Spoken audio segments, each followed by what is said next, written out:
In today's video, I'm going to teach you how to connect Hubspot to Gmail. By the end of this walkthrough, your Gmail inbox will be synced with Hubspot so you can track emails, log communication with contacts, and work more efficiently without constantly switching tabs. Let's start inside your Hubspot account.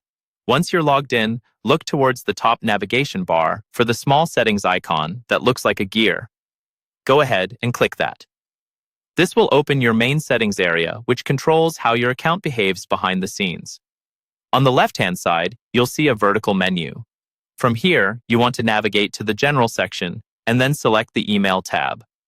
This is where you manage everything related to your email connections and preferences.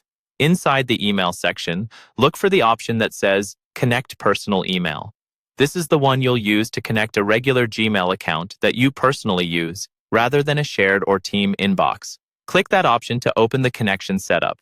Before you proceed, you'll see an optional setting called Turn on Inbox Automation. If you enable this, HubSpot can use automation and AI to suggest follow-ups and help you stay on top of conversations. If you like having reminders and smart suggestions, this can be really helpful.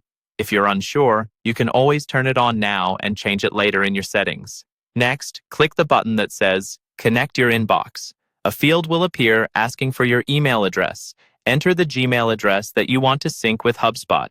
Make sure this is the same Gmail account you use to communicate with your leads or customers, since this is the inbox HubSpot will track.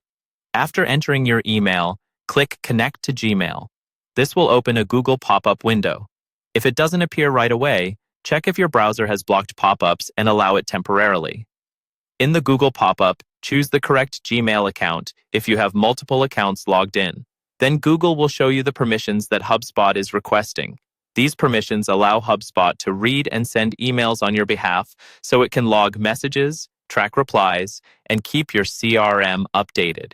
Review the details, and when you're ready, click Allow. Once you confirm, HubSpot will finish the connection in the background. After a few moments, your Gmail inbox will be synced and you'll be ready to start sending and tracking emails directly through HubSpot.